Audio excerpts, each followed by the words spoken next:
So, hello everybody. Welcome to this afternoon session. I'm going to turn off the video so that you can at least hear me properly.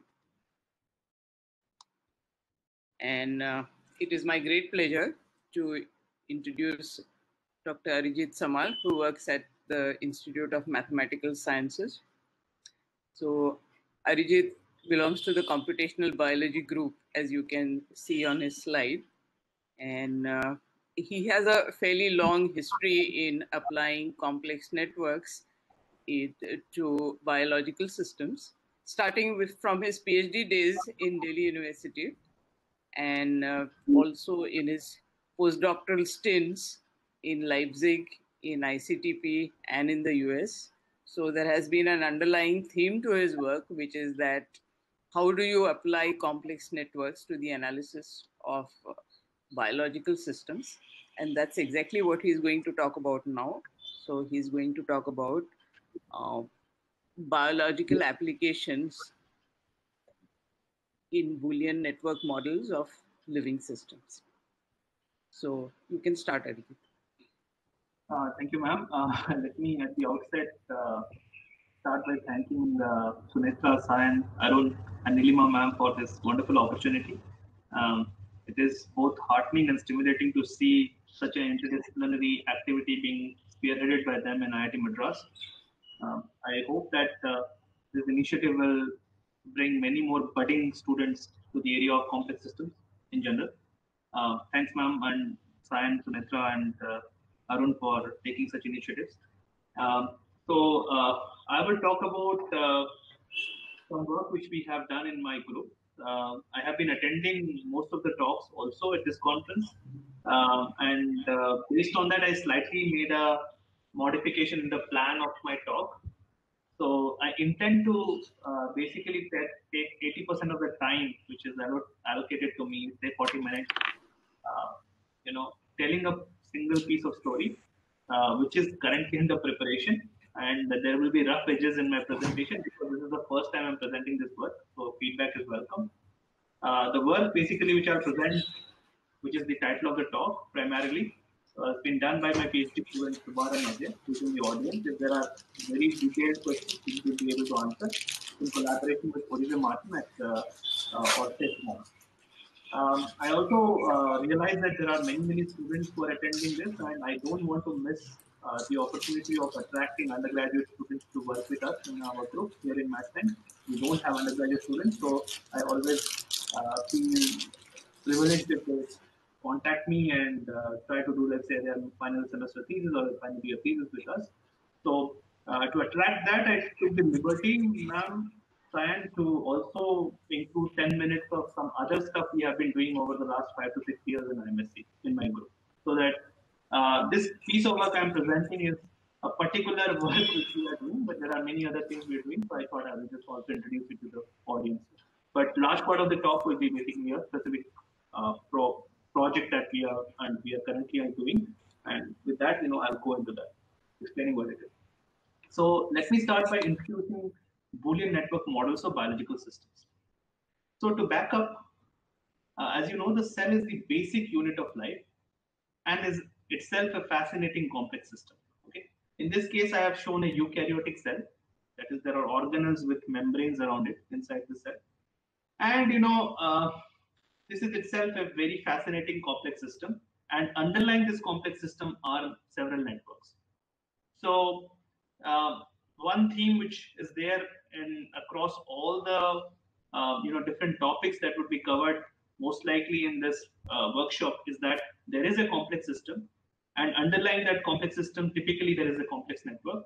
And to understand the the dynamics and the behavior of the complex system, one may need to better understand the structure and its relationship to the dynamics of that underlying network. So the central dogma of molecular biology immediately leads to three different networks, at least three different networks, if not more, in the context of biology inside a cell. So if you look at it, I mean, all of you who are there at least today know of these different processes. So you have the DNA, that is the genome, and part of this DNA is transcribed into RNA, which is through transcription.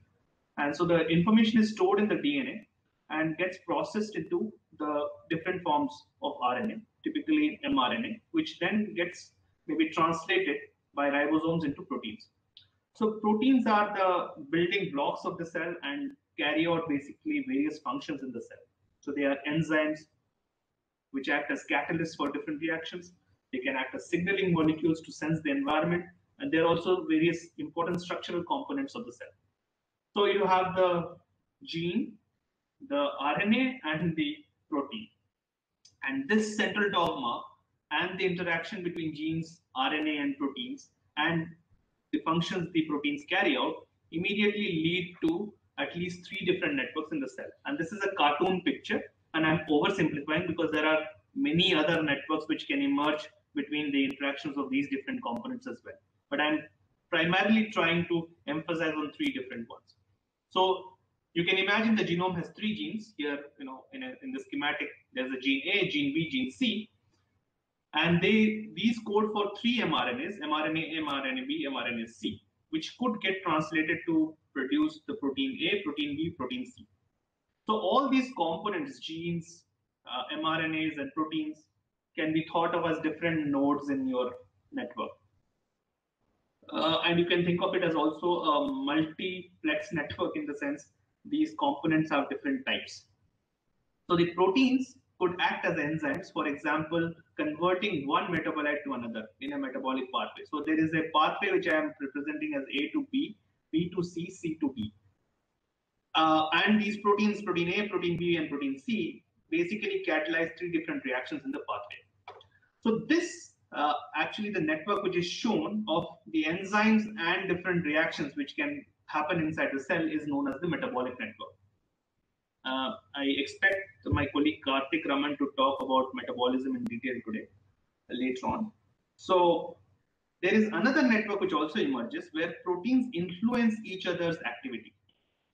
And that network actually is known as the protein-protein interaction network. And for example, various signaling mechanisms sensing the environment and relaying the information down into the cell, inside the cell, can be a signaling pathway, and those are typically protein-protein interaction network. And finally, the kind of networks we are particularly interested today is the gene regulation network. These proteins could also act as regulators or transcription factors, to be specific, and go and bind to the promoter region of various genes and influence their activity. That is, this protein could go and bind here on the promoter of gene B and either activate or repress the expression of this gene B.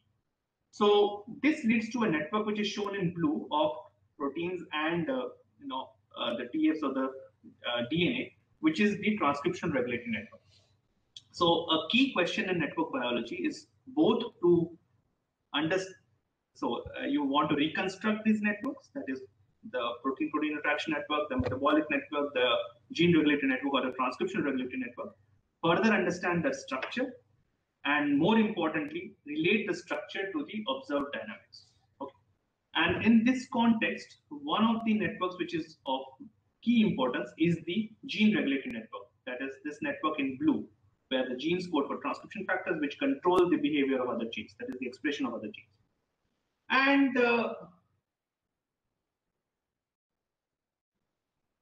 just a second.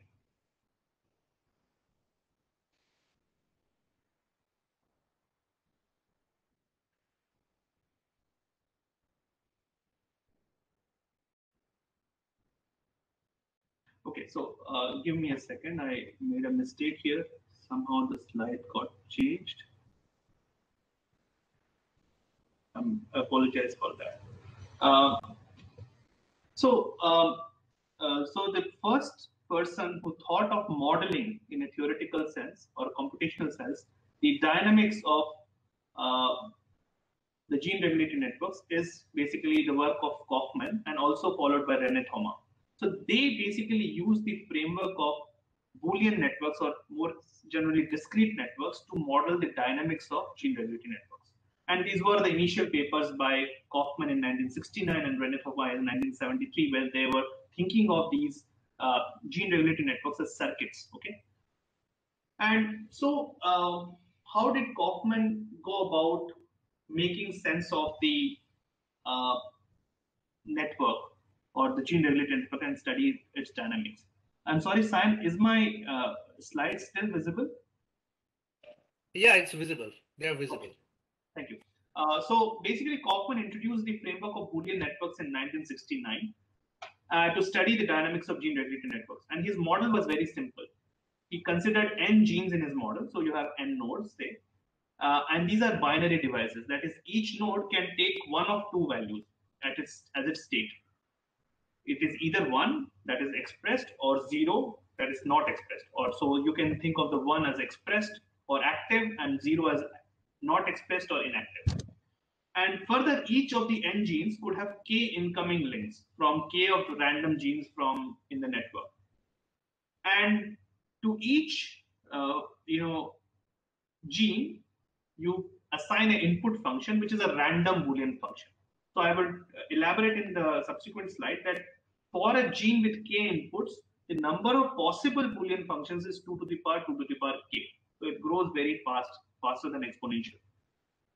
And in this model, Kaufman also thinks of the states to be updated synchronously. I would dwell onto this in the next few slides as well. So one of the most important points I want to emphasize is the following. So in the absence of data on the structure of gene networks, so when Kaufman started doing this in 1969, he did not have the actual connections between different genes or for the system he wanted to model. So he considered the network itself as random, okay, similar to an Ordov-Shreni network, which was covered in the previous lectures. And furthermore, one has to assign one of the 2 to the power 2 to the power k functions, Boolean functions, to each gene. And that choice was also random. And so this basically field was the analysis of random Boolean networks. What has changed towards the end of the last century and the start of this century is that data has become available. And in particular, this work by Kaufman. So if you can see, Kaufman is still active, and he published this work in the start of this century. What he did was that at least one of the things was no longer random. Since complete genome sequences were available, as you know, we have completed sequencing of various model organisms, including humans. Those information in these genome sequences could be used to reconstruct various networks, in particular also gene-regulated networks. So what he did was that in this work, Kaufman actually relaxed one of the assumptions. That is, the network structure was no longer random, but was taken from the experimental data. And he used in this paper the actual connections in the each regulated network with random Boolean functions or a specific type of Boolean functions to understand its dynamics. So furthermore, it needs to be emphasized that the data is further available, that we don't need to choose both random network structure and random choice of Boolean functions, but experimental data can also guide the choice of functions that you assign to different nodes. And furthermore, the attractors or the steady states of the system, which could reflect the different cell states, can also be at least partially obtained from empirical data. One of the questions we are particularly interested in is that, are the Boolean functions which reflect the regulation of each gene in the network, are they random if they are derived from actual experimental data? That is, do you expect in the empirical data set of reconstructed networks equal probability of any of the 2 to the power 2 to the power k functions to appear? Or are there certain classes of Boolean functions, and for reasons maybe of its implications on the dynamics of the gene-regulated network, overrepresented in the empirical data? So I'll try to make this question more crisp as we go along. So let me just give further background on Boolean network models. So for constructing a Boolean network model, you need a network, a directed network to be precise, where in this case you have 3 nodes, V1, V2, V3, and you can see the directed links from one node to the other. As you can see, V1 has one input from V2, while V2 has 2 inputs from V1 and V3.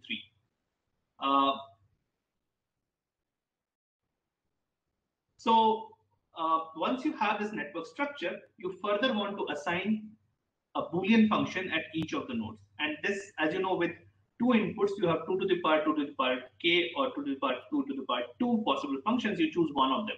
And for the sake of simplicity, we can, let's say, choose the following Boolean functions to be associated with each of the three nodes.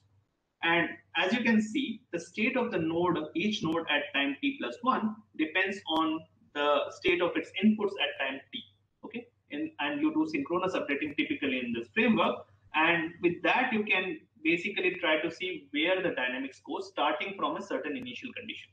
So the number of possible initial conditions are that each node can take a value 0 or 1. So you have 3 nodes. So you have 2 to the power 3. That is 8 possible initial conditions. And the 8 possible initial conditions are shown here. And this state transition graph basically tells you the dynamics, the discrete dynamics of going from one state to the other. So if you start here, you will flow here. From here, you will flow here. And this is a fixed point attractor. So you will remain here once you are there in this Boolean discrete framework.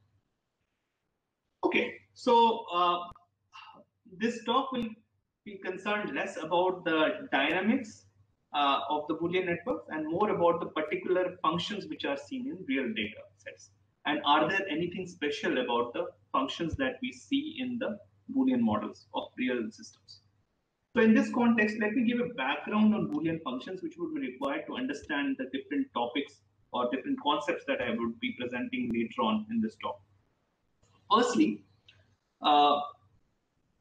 if you have k inputs to a Boolean function, okay, so the k inputs can be represented by x1, x2 to xk. Each input can take the input value 0 or 1, and the output for each combination of the inputs is either 0 or 1. So the number of possible input vectors or rows in the truth table, as I will show you in the next slide, is 2 to the power k. And for each row, you would have an output value 0 or 1. And so the number of possible output vectors will be 2 to the power k. So the number of possible Boolean functions actually explodes with k. So for k equal to 1, that is in one input, there are 4 functions. You can just put the value of k here as 1 and you can compute it. For 2, there are 16 functions. For 3, there are 256 functions. And if you have 4 inputs, there are 65,536 possible functions. As you can see, this number is exploding very quickly. So further, there are various representations of Boolean functions. So the most simplest, representation one is familiar with is that of the truth table. So here we are taking a 3-input Boolean function. So as I mentioned, if you have 3 inputs, you have 2 to the power 3 different combinations of inputs, which are the 8 rows of this truth table. And for each combination of inputs, you will decide on an output value. So, and this is one particular Boolean function, okay? But each row could have the value 0 or 1. So the number of possible Boolean functions with 3 inputs is therefore, so 8. So there are 8, so each can take 0 or 1. So it's 2 to the power 8, which is equivalent to 2 to the power 2 to the power 3. So you can convince yourself with that. This Boolean function that I've shown as a truth table can also be represented in different forms, which are available in computer science. I won't go into the details here, but for example, you can write the full DNF. This is basically based on the rows which are ones. So this is basically, so x1 and not x2 and x3 is 1. So you have this as the first term, then this as the second term, and this as the third term in the full DNF. But using rules of Boolean algebra, you can actually simplify this DNF into a minimized DNF, which is shown here, and further factorize it and reduce it to this form. This is important for the talk, but you can assume that you can start with the expression like this and get a minimal form like this. And I would like to mention that for the AND operator, typically you either use the symbol in computer science or the dot. The dot is typically omitted here. And for the OR operator, you use either the V or the plus. And the plus is always shown, the dot is typically omitted in the presentation. Finally, you can also represent the whole Boolean function by the output vector. That is, you take this output vector and you represent it by that, and you can take the integer equivalent of this binary number, and that can be easily used to store also in the computer, your Boolean function. One important property of a Boolean function, which we will use a lot, is something called as bias, which will be denoted by capital P in this talk. and which is basically the number of ones which appear in the output vector. So here, if you see, there are 3 rows which are 1. So the bias of this Boolean function is 3. So please remember that this bias will be important. So another way to view this Boolean function is through the hypercube representation. So for a 3-input Boolean function, you have a hypercube with 8 nodes, and your 2 nodes are connected to each other if they differ by only one of their inputs. So this hypercube argument can be taken to any dimension, and this I'm introducing here because to understand some of the results of the talk, you may have to understand this hypercube representation of the Boolean functions. So here what you can see is that you have the 8 rows of the truth table as 8 different nodes on the hypercube, and basically you put 2 different colors, use 2 different colors. So I represent the nodes which or the rows which are 1 by red and the rows which are 0 by blue. So you can see this is the hypercube representation. But what you see is that, for example, this node which is 110, the input 110, has 3 neighbors, 100, 111, 010. A property that is very important, which is sensitivity, I would introduce later. Basically, if you change one of the variables, input variables, do you change the output? So if you see, this has 3 neighbors, 1, 2, 3, this node. But for 2 of the 3 changes, you change the output value of the function. So this can be used to check the robustness of a particular Boolean function, for example. So some of these preliminaries I am talking about, which will be important to understand the talk, would be this classification of Boolean functions. So as I mentioned in 3 slides before this, if you consider functions with 4 inputs, okay, so you have 2 to the power 4 possible Boolean functions, which is equal to 65,536. So there are 65,536 functions possible with 4 inputs. But there is a simplification possible to look at this whole set. And the simplification is based on this KP classification and the isomorphic classes. So let me try to introduce this KP classification. And this was first, to the best of our knowledge, introduced by Feldman in his work, seminal work, which we are inspired by in some ways in this work, which you will understand later on. So, K is the number of inputs. So we are considering 4 input functions. So you have 4, and then you have the bias. So the bias is basically the number of ones in the output vector. And the number of ones in the output vector, so if you think about this truth table, this is for 3 inputs. So we are going to 4 inputs now.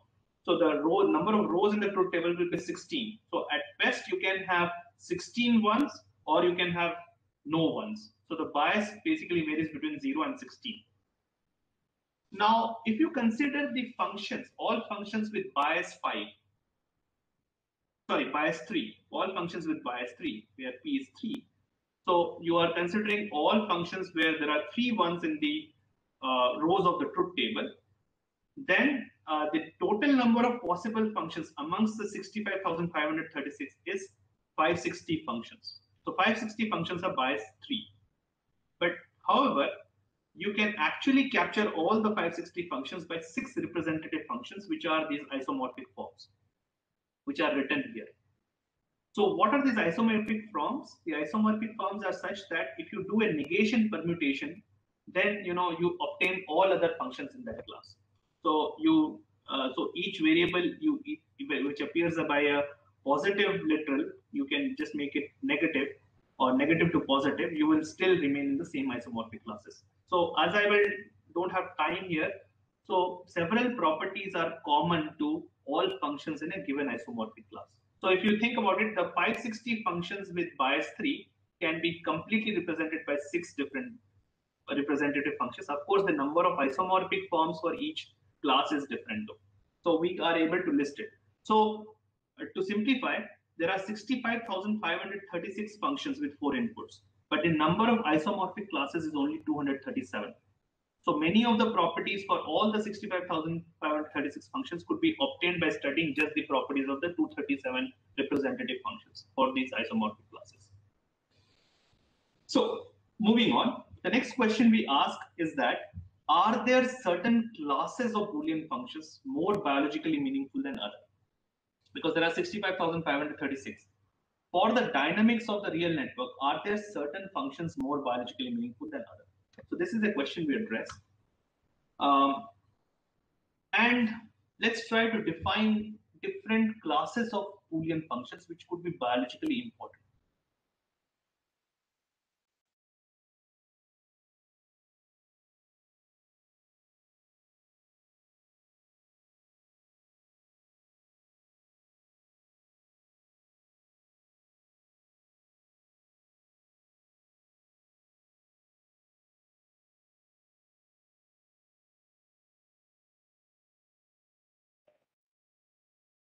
Arijit, we are unable to hear you.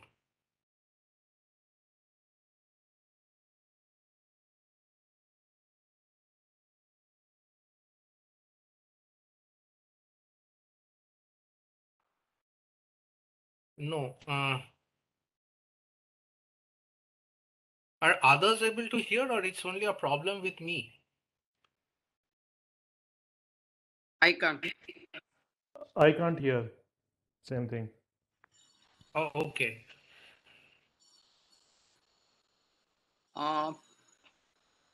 Arijit, you can hear us? Can you hear Yeah, us? Oh, okay. He's coming back. Yeah.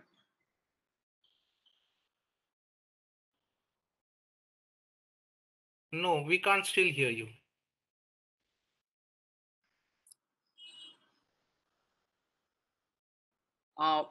Okay, try one thing. Just try going out and coming back again through the link. That works sometimes, many times.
Yes. Fine now. Can you hear me now? Yes, we can. Sorry. I've moved to my laptop. Okay.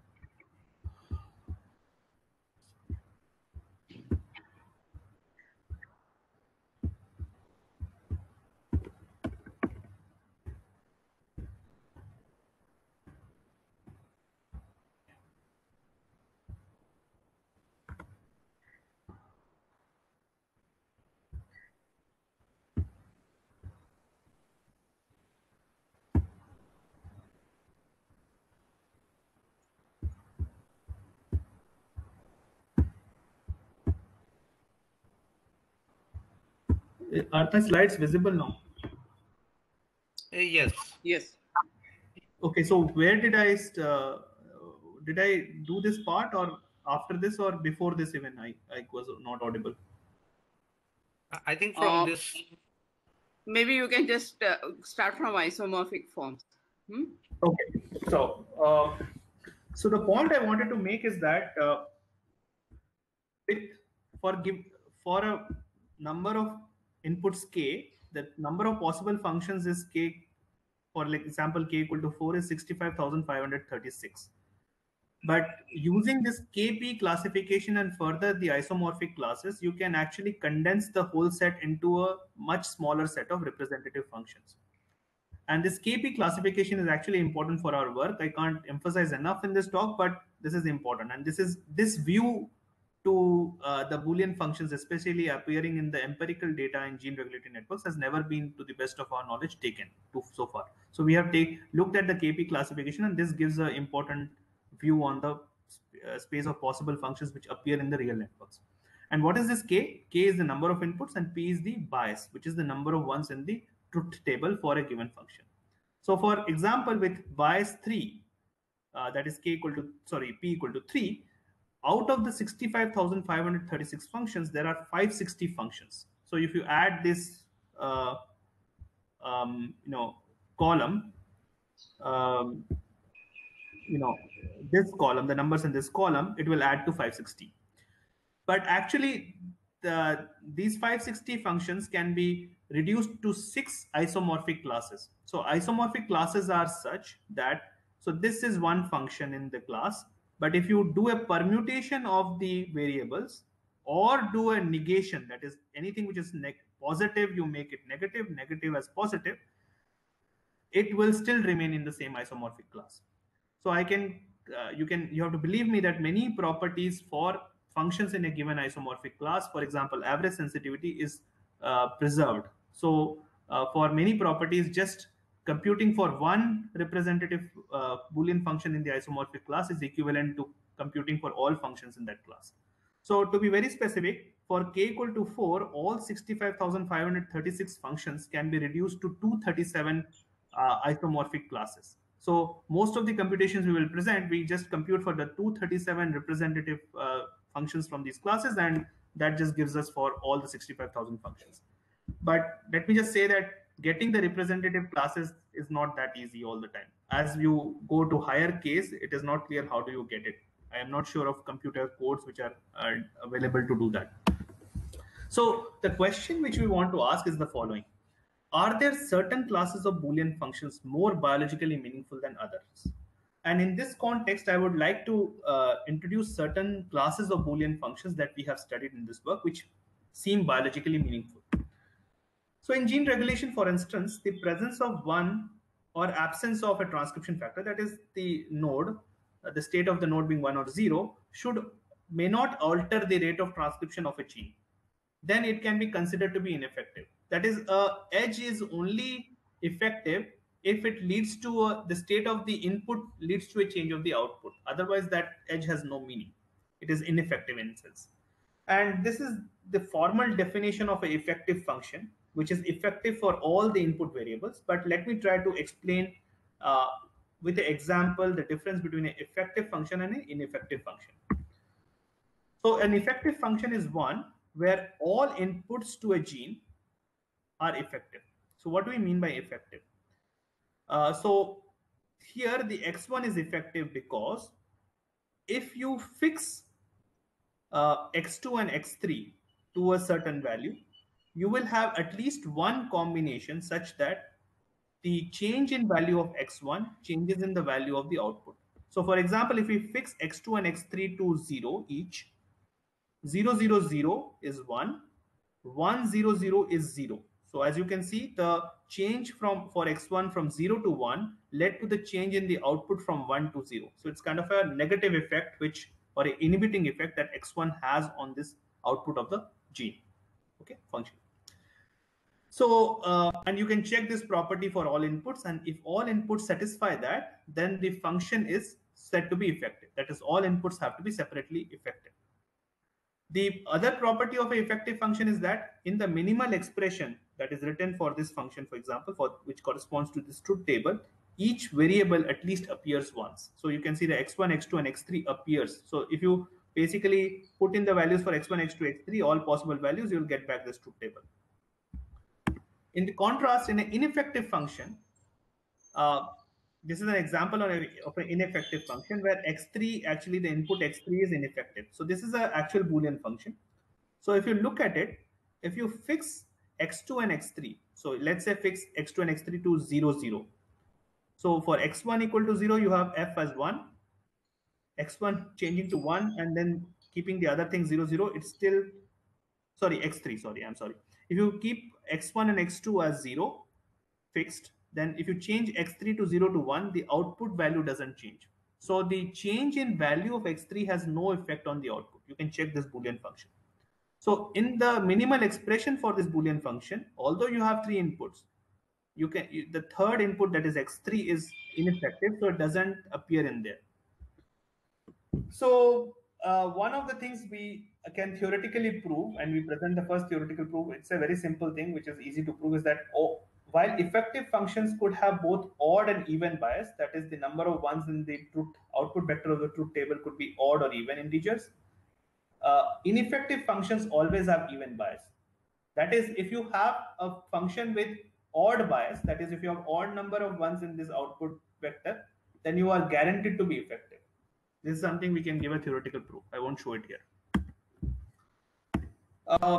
Furthermore, you want to also encode the activation and repression of genes on each other into the function. So this is the property of monotonicity, which is observed in many situations in nature. So we may know from experiments that if x1, x2, and x3 control the expression of this gene, whose output is f, this x1 could have a positive effect, while x2 and x3 could have a negative effect. So how do you ensure that this property of activating and inhibiting for different inputs is also reflected in your function? And this can be achieved through a class of functions known as unit functions. For short, you will represent it as UFs.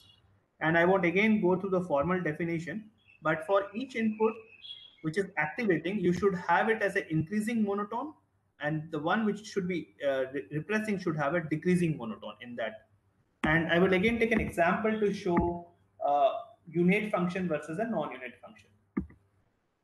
So in this function, which example I've shown, all 3 inputs have an inhibition effect.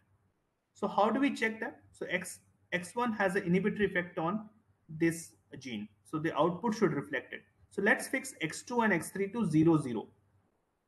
So if you have x2 and x3 as 0, 0, for the value of 0 of x1, you have 1. But when you make x1 from 0 to 1, that is, x1 gets expressed. Earlier, x1 is 0 means x1 was inactive, and x1 becoming 1, it becomes active. Then you see that the output has changed from 1 to 0. So you can check this property for each input, and this function satisfies this monotonicity or the unitness property for each of these inputs as given by the signs. Now you may ask, why is this useful? Say from experimental data, you don't know the Boolean function or the output function of this gene, but you know that the inputs are the following signs, that is x1 inhibits f, x2 inhibits f, and x3 inhibits f. Then you should choose among the all possible Boolean functions with 3 inputs a function such that this property of signs is reflected. And that already reduces the space of possible functions that you can assign to a given node. One other thing you can see already in the minimal expression is that if the function is unit, then the variable appears only in one sign. That is, it is appearing as a negative literal rather than a positive literal. If it appears both as a negative literal and a positive literal in the expression, then it is always a non-unit function.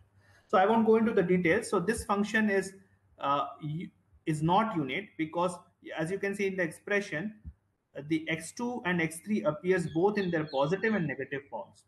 So these 2 inputs are not unit. They don't satisfy the property. And such functions may not be biologically meaningful in most situations and can be discarded while modeling or reconstructing the networks. So final 2 classes of functions of interest to us are the properties of canalizing functions. So these were introduced by Kaufman again in his book in 1993, and they were named canalizing in the honor of the biologist Waddington actually. And the canalizing functions are such which have the following property.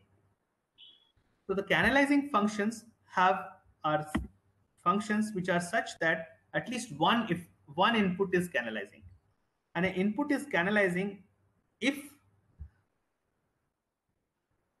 we fix the input value for that input to either 1 or 0, one of them, then the output is always fixed. And I will try to show that with an example here.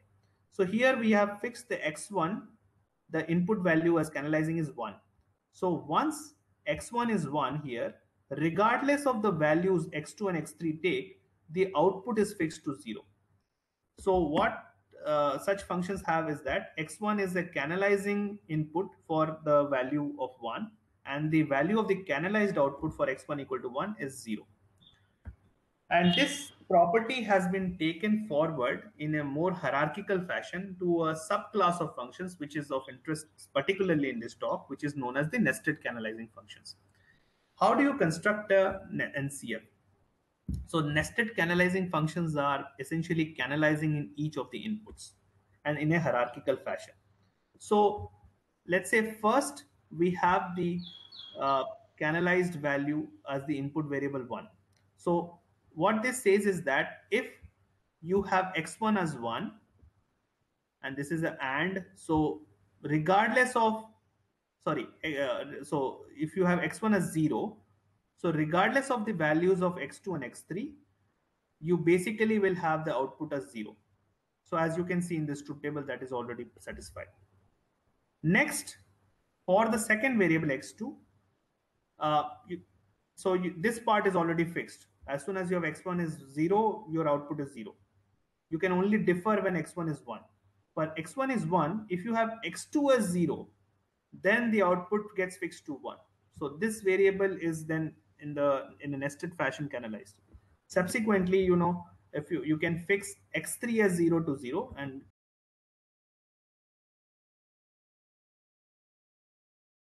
what happened?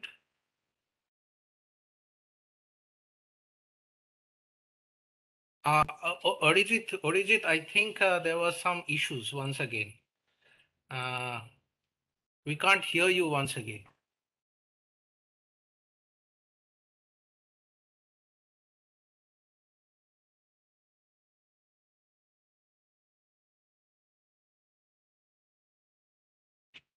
Arijit, we can't hear you actually.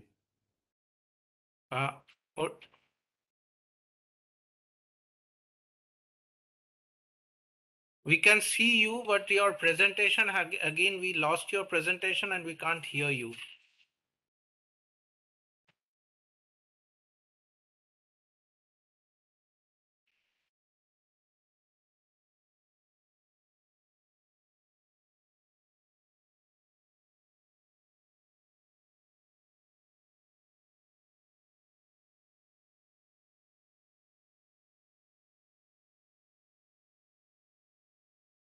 hello. Yeah, we can hear you now. Yeah. No, actually, somehow I get disconnected from the audio. I don't know why. So where was I? You have to present also, because we lost the presentation also. Okay. I'm sorry for all these interruptions. No, I think this was something to do somewhere else, because there was a sudden, I don't know what happened. We had something similar yesterday also. So I am getting muted by somehow. I don't know why. But in my system, I see that you are enabled. Yeah, so my audio connection to computer itself is thrown away. Oh, okay. So that is I'm not getting muted, but actually, so where was I actually? Actually, two of my students were messaging me. So where was I? Did I finish the canalizing functions? I think you are talking here. Yeah, yes. This slide was done or not done?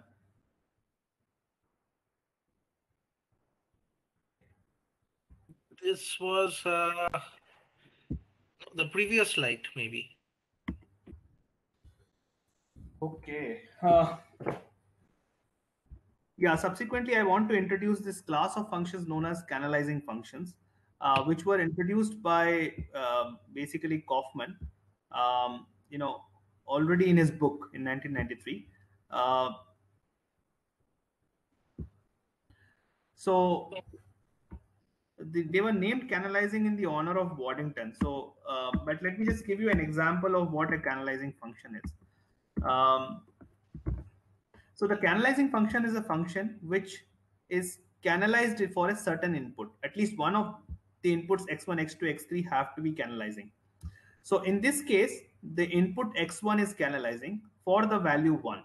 That is, if you fix in the truth table x1 to 1, regardless of the values for x2 and x3, the output of the function is fixed to 0. So the canalizing input is x1 equal to 1. And may I interrupt for 1 minute? So are you yes, saying that one of the canalizing functions, so one of your links has a function which actually determines the output regardless of the others? Is that what exactly. canalizing? Yeah? Exactly. Okay. So Yeah. basically, ma'am, if you fix that to one of the two values, the output is determined. Okay. Not for Fine. both values. If Yeah, if it's determined for both values, then the other inputs become ineffective. Right. Okay. So, and this is an important property which Kaufman emphasized in his Okay. book. Yeah. And subsequently, what he did was he extended this to a class of functions known as nested canalizing functions, where each input in a hierarchical fashion satisfies the canalizing property. And this is very important for our work. So in this case, if you have x1 fixed to 0, then your output is already fixed. Subsequently, for x1 equal to 1, the output is not fixed. So you can fix x2 to one of the values, for example, to 0, then the output gets fixed. And then subsequently you can fix x3 and then it is. So it is sort of in a hierarchical fashion canalizing. Each input is canalizing.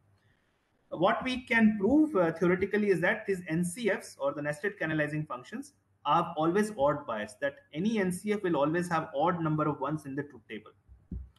And further, these NCFs are also unit, guaranteed to be unit. Final class of functions, which we have studied, and I don't think this has ever been studied in the context of biological networks before, but has been known in the context of computer science before, is the notion of read once functions, also known as ROFs. So these functions are such that the input variable, so here we are talking of functions with 4 variables, they appear only once in the minimized Boolean expression. So by definition, they become always unit. But actually the NCFs, the nested canalizing functions, is a subset of these ROFs. So I don't have time here, but in certain sense, this is a very minimally complex function, and that is why we are interested in that. And we wanted to see if these ROFs are there in the empirical data or not. So I need to speed up because I have 9 minutes left only. So let's look at the illustration of the space of functions divided into these classes. So let's take all the 65,536 functions for k equal to 4 input and divide them into 2 classes.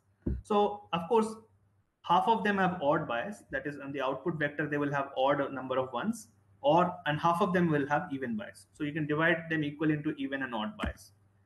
Subsequently, if you ask which functions are effective and which are ineffective, you see that I already told you that the effective functions, all odd functions are always effective. So there are no functions which are ineffective in the odd, but there are functions in the even set which are ineffective. But this ineffective set is very small. And actually this ineffective state, the fraction of ineffective functions as k increases goes towards 0. If you ask where the canalizing sits, the canalizing functions are both odd and even. They can also become ineffective.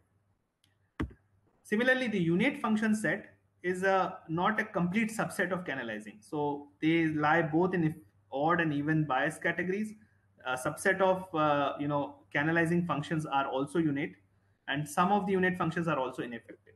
But if you look at now the read once functions, they are always guaranteed to be unit. And furthermore, the nested canalizing function is a subset of ROF, okay, which is within the unit.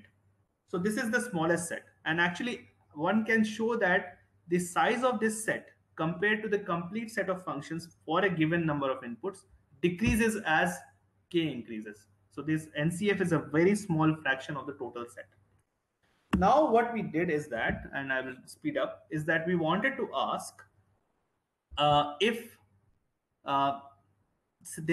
these certain classes of Boolean functions are overrepresented in the real models which have been constructed so far. So I would like to mention that since the start of this century, since the real experimental data is available, people have used experimental data and genome sequences information to construct real models for various processes. For example, there is a well-known Boolean model for flower development in the model plant Arabidopsis. Here is a model which is used to study stem cell differentiation. And then there is models for other networks which are related to cancer. And what we did is that we compiled all these real models which have been constructed so far. And we actually were able to compile 88 different models. Actually, the student did the hard work of compiling these models. And the earliest model of this nature, which is a real model, both in terms of the network structure and the choice of functions, goes back to 2006. And the latest is from 2020. And we have about 88 models in our set. And the number of nodes in these different models can differ from 4 to 128. Some are very small and some are very large. These span different multiple kingdoms of biological life, and species, and capture various cellular processes. There were information in multiple online repositories, and we did a lot of manual curation to compile this data. And what we have finally is about 2,687 different Boolean functions, which have been assigned to different nodes across these 88 models. And so this is the empirical data which we analyze then in terms of which classes of functions are overrepresented in this empirical data. So I would again recall the bias which I said. So the bias P is the number of ones in the truth table. So if your number of ones is odd, it's odd bias. Number of ones is even, it's even bias. So you can see the two functions. So what we did is that we first asked the following question. So we had these 2687 functions in different models, which we captured in our database, which is the empirical data. We asked, and these can be further divided into functions with different number of inputs. Some functions have one input, many functions have two inputs, functions with three inputs. So of course, functions with many inputs are rare. As k increases, the number of functions in this model also decreases. Typically, it's about 3 and 4, 2, 3, and 4. So what we find overwhelmingly is that most of the functions in the empirical data is actually odd biased, and very few are even biased. And these even biased functions could even be errors in the model. So remember, there are these 2687 functions which we have, we have obtained, and we analyze that. If you were to randomly choose functions, you have a probability of half to be an odd bias function or an even bias function. But the real data is overwhelmingly omnipresent in terms of the odd bias functions. Furthermore, then we look at this data in terms of the enrichment for different classes of functions: the effective, the unate, the canalizing, the read once functions, the nested canalizing. And what I want to summarize briefly here is that regardless of the k you look, what we find essentially is that there is an enrichment for both the read once function and its subset, the NCFs, in the real data set, to the extent that almost every function seems to be a read once, or actually an NCF in our data. And this is a statistical test we have performed, and this is not by chance, by any chance. So here I want to emphasize the following part. Of course, Kaufman has already... Just 1 second. Yes. Yeah, just 1 second. We lost a lot of time, but let's say in 15 minutes, would we be able to finish? Yeah, ma'am, I will wrap up with this story. I won't go beyond it. So okay. I would just give you the essence of the talk, ma'am. That's all. Yeah. So basically what I wanted to say is that we find that almost every function is an NCF, or the nested canalizing property, in the empirical data, which is a very small fraction of the total functions possible. So if you think about it, for k equal to 4, the fraction of functions which are nested canalizing compared to all functions possible, 65,536, is actually a number very close to 0, ma'am. But actually, more than 90% of those functions in the empirical data with k equal to 4 are NCFs.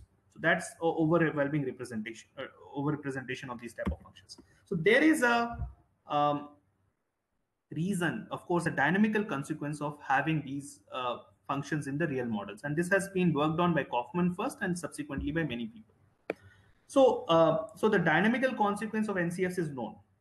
So basically what people do in the context of Boolean models is this Derrida plot, which you can think of as a discrete analog of Lyapunov exponent to determine if the model is in the chaotic, ordered, or critical regime.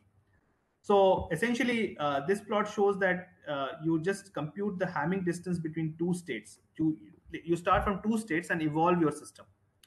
And if you become closer, so if you start with two initial conditions which have a certain distance between them, and then you evolve the system for one time step in the synchronous update, and you check the distance between the states that you evolve to, if it is smaller, equal, or greater than. And based on that, if it is greater than, you are sort of in the chaotic regime. If it is equal for smaller values of ht, the Hamming distance, then you are in the critical regime. And if you are way below the equal value, then you are in the ordered regime. What Kaufman showed is that he took the structure of a real network, that is the East network, rather than a random network. And when he used random functions, Boolean functions, which are in this dark gray, he was actually in the critical regime. But when he used NCFs, he was deeply in the ordered regime. So if you have these nested canalizing functions as the sort of the functions determining the dynamics of the network with the real structure of the network, then it has been shown that the preponderance of NCFs in the model can keep the model in a deeply ordered regime. So that was known. So what we wanted to do, and I will try to summarize quickly so that I can take questions. I won't show the theoretical proofs, is that is there anything special about the complexity of these Boolean functions, that is the NCFs or the ROFs, which are overrepresented in the empirical data,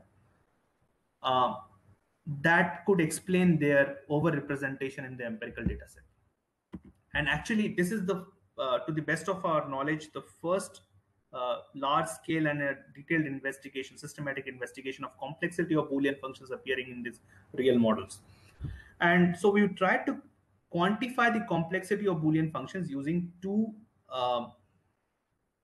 notions of complexity in computer science. One, which is average sensitivity. This has been studied a lot, not from the complexity perspective, but studied a lot in the Boolean models of gene regulatory networks. For example, the work of Smulovich and Kaufman. So how do we define the average sensitivity of a function? So actually, to define the average sensitivity, we need to compute the sensitivity of each row of the truth table or each node in the hypercube corresponding to the truth table of a Boolean function. So for example, the sensitivity of this row of the truth table, which is 0, 0, 0, is actually 1. Why? Because this has 3 neighbors on the hypercube, this one, and this one. And of the 3 neighbors, only if you go to one of the neighbors, the output value of this function, which is 0, which is in blue, goes to red.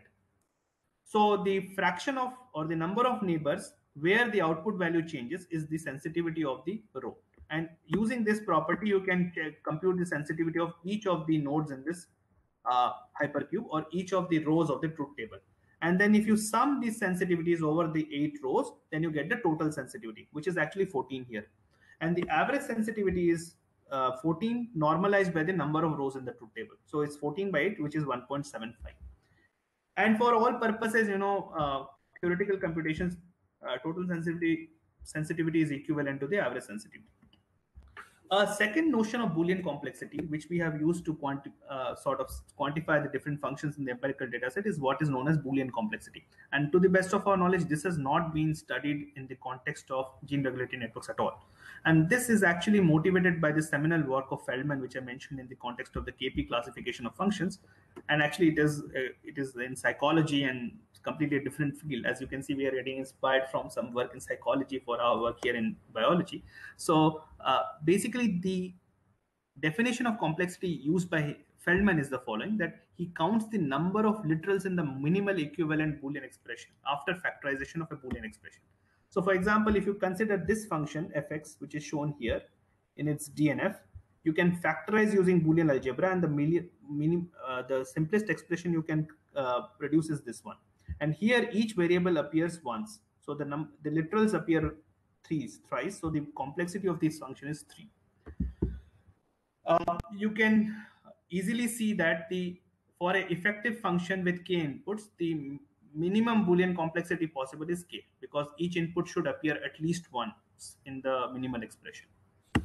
So then we ask the following question: which are the class of functions which could minimize these two quantities which are related to the complexity of functions, that is average sensitivity and Boolean complexity? And for that, actually, we first take a empirical or a computational route to get some feeling of which are the classes of function which could be minimal in terms of both of these definitions.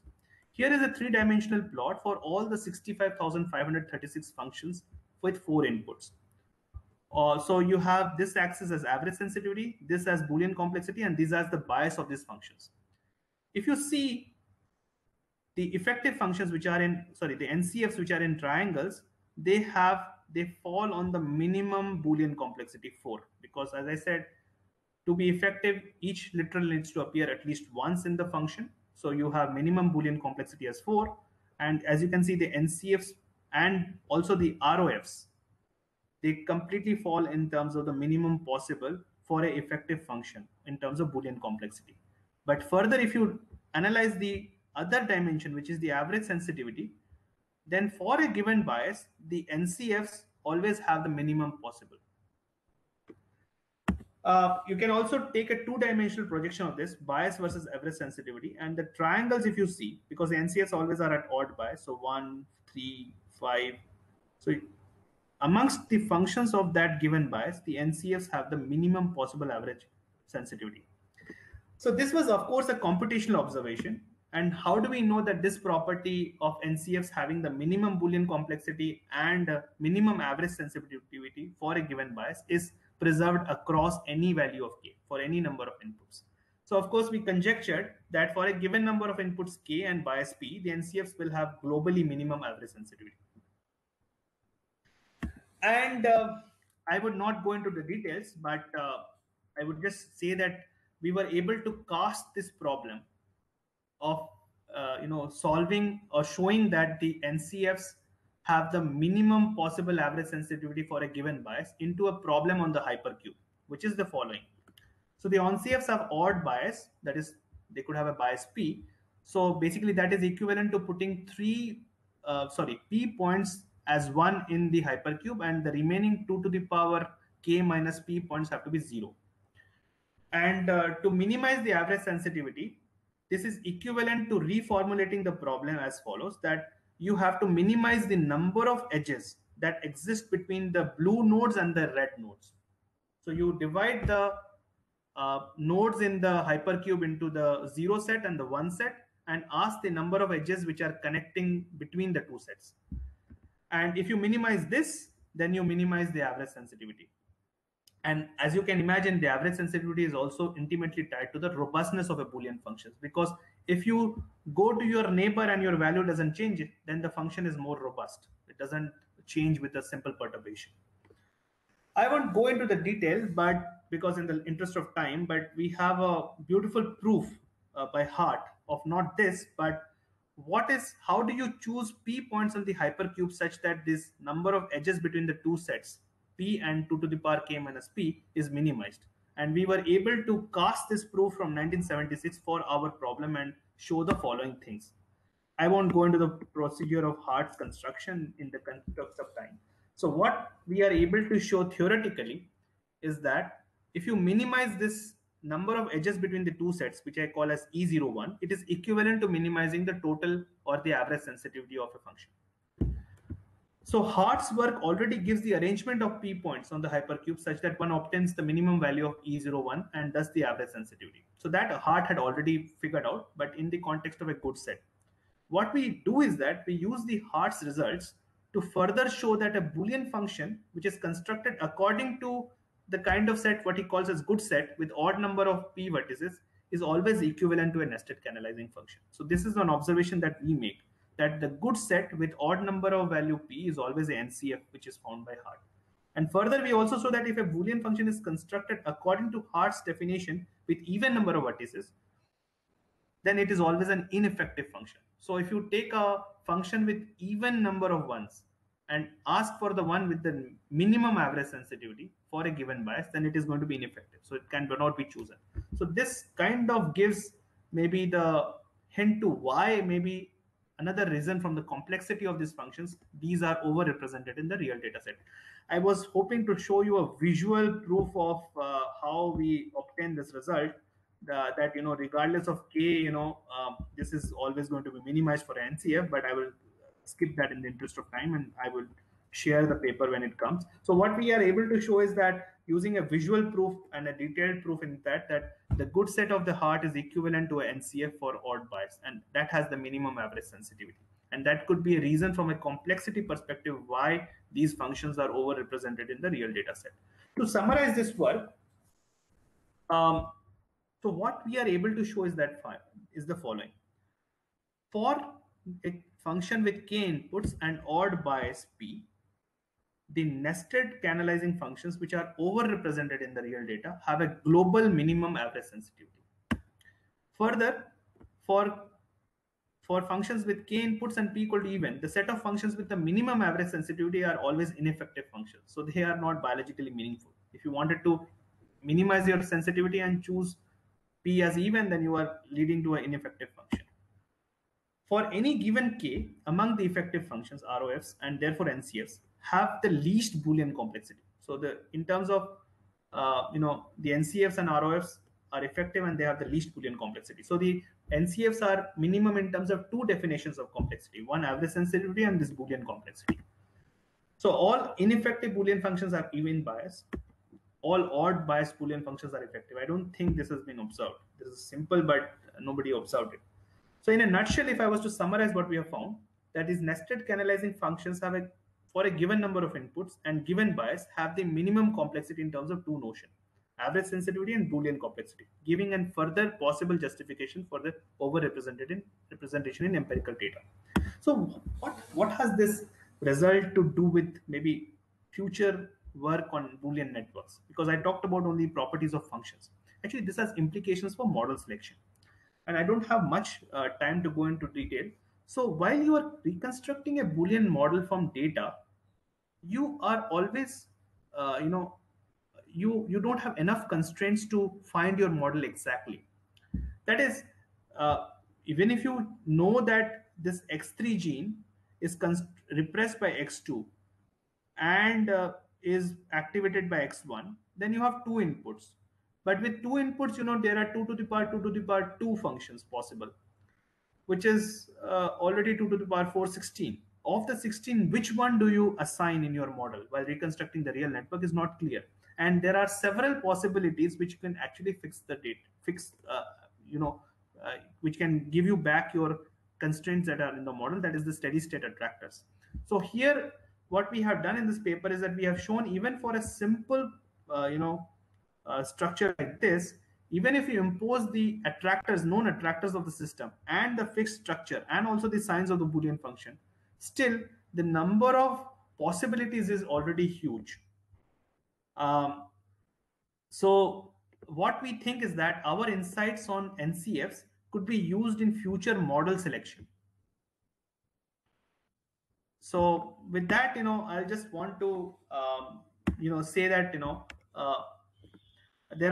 this is one piece of work which is done in my lab. There are many other things we work on. We particularly work on systems modeling of microbes.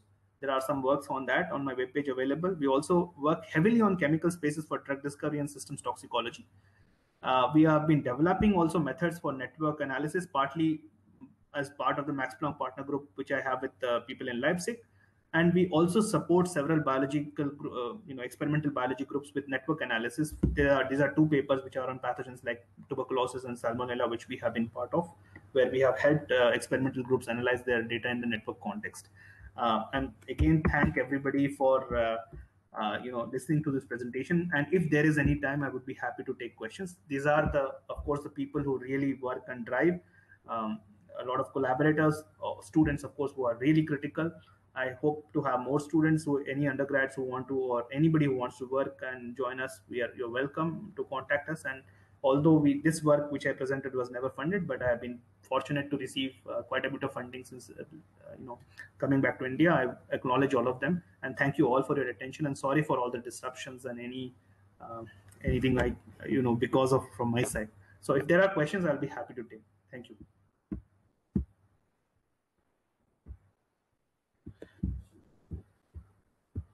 The audience have its questions first. So participants, questions from you?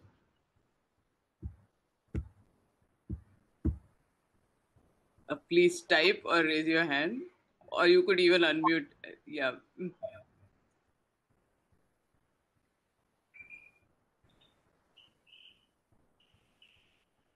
Or maybe in the chat window.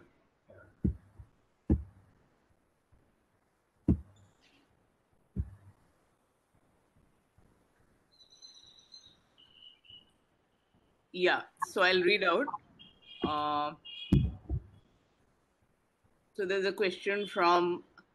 I can see the question, ma'am. The classification function seems to be based on some sort of calculus over Boolean functions. Is there any such formalism? The honest answer is there should be. And actually, we are learning the computer science as we are doing the project. So we have not been able to find a code which can actually give you directly all the representative isomorphic forms.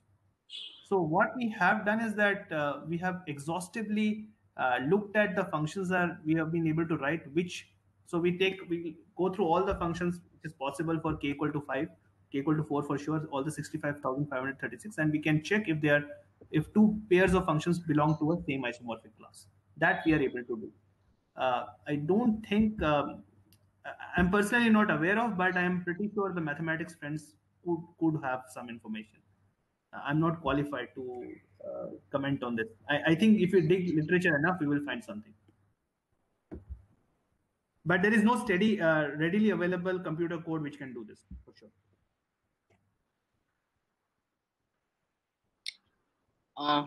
Okay. Any others? There's a little bit of a lag, huh? So when you type, just allow for a lag.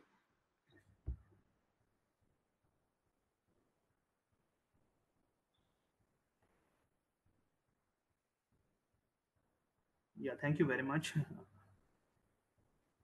Rajesh. Anybody else?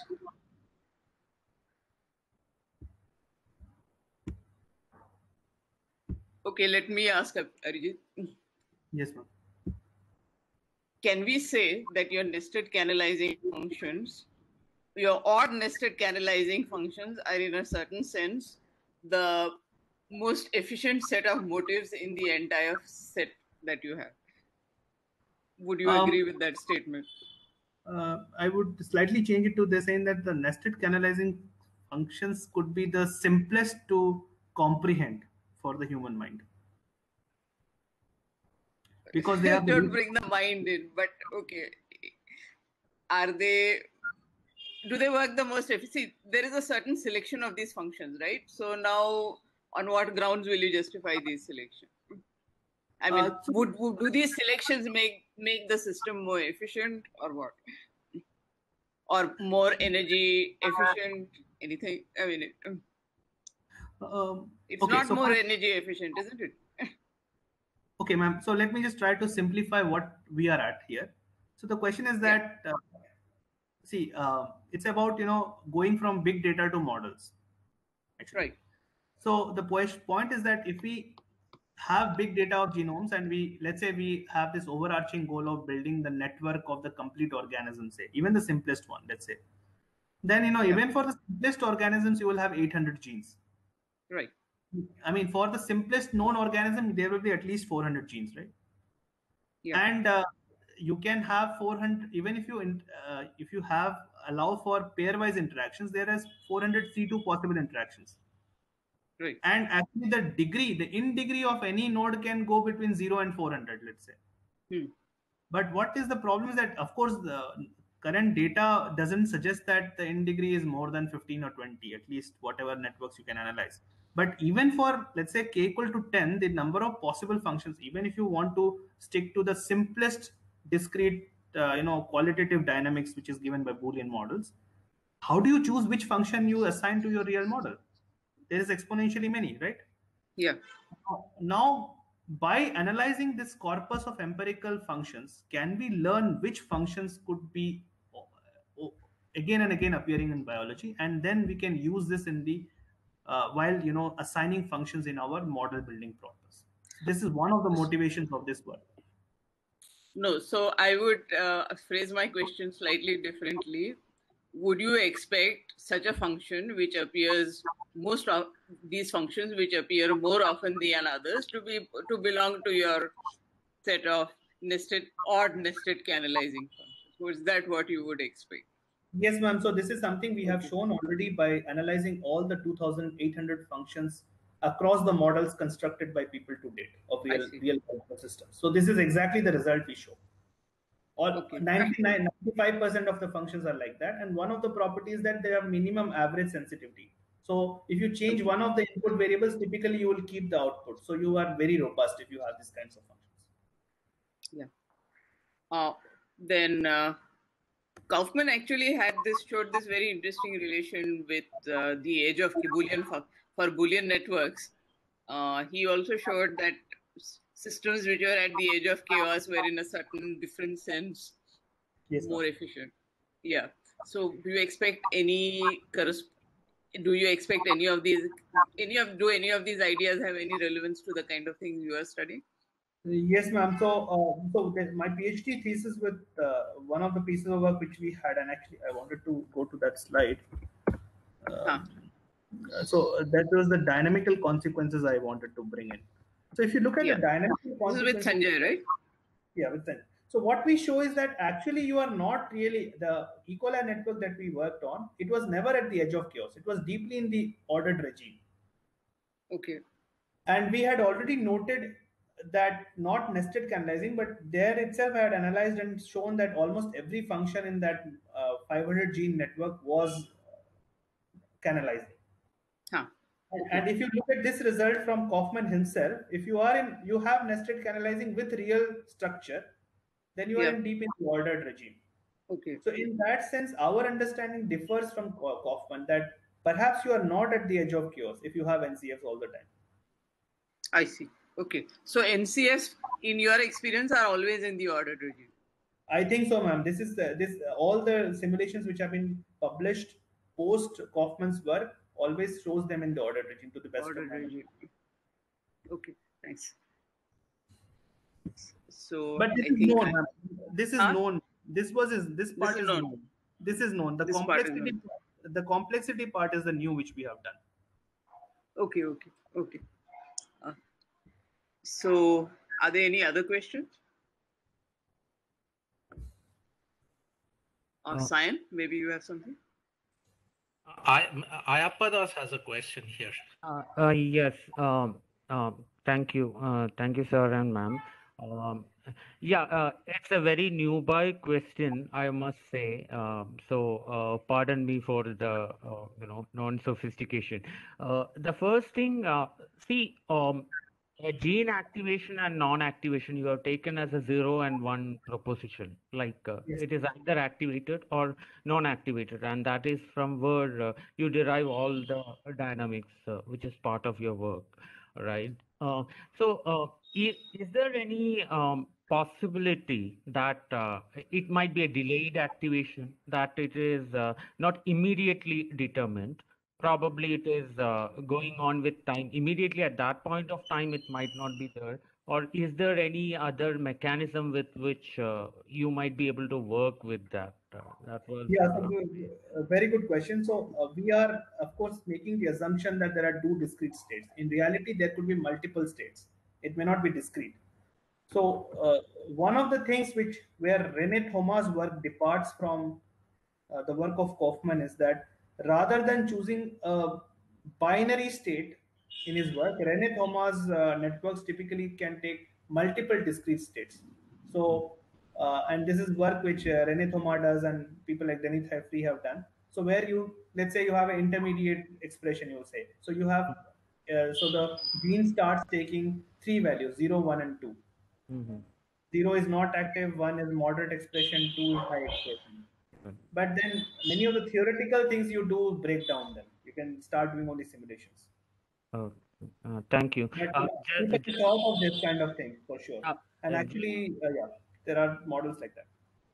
Just one last thing. When you talked about that cannibalizing effect, again, as I said, it's kind of a newbie question. So, what exactly does it? How exactly does it happen? Like one is completely suppressing the others, or which is the manner in which this thing is happening? If I may. So you mean the canalizing functions, right? Yes, right. Yeah, so it's very simple to imagine. Even if you forget about biology, it is very simple to imagine that scenario. Imagine there is somebody who has a veto. That is, you could have three people taking part of a decision making, but let's say one person already says no, then the the views of the other two people don't matter. Okay. And this is known pretty much in biology. That is, if one transcription factor is not global inhibitor, if it is already there, then nothing. The other inputs don't matter. Okay, it's kind of a veto. Yeah. It's kind of a veto phenomena. It's kind of as a, intuitively. I'm trying to simplify. Intuitively, you can think of it as a veto phenomena. That one person vetoes in a hierarchical fashion, and in NCF there is a hierarchy. One has a veto, then if the person is okay, then the other persons are asked in a hierarchical sense. Okay then. Thank you. Thank you. So thank you so much for a very interesting talk, Arijit. So you can see it has provoked lots of discussion. And thank you very much. Yeah. Given that you are right next door, it's a pity we meet so rarely. So nowadays, of course, meeting anybody is out of the question. But maybe we should start a virtual meeting on a regular basis. Sure, ma'am. Thank you very much. Thank you, Sayan, Arun, and Sunetra for all this opportunity. Thank you, everyone. Thank you for your time. Have a nice evening then. Thank you. Thank you. Yes. Thank you.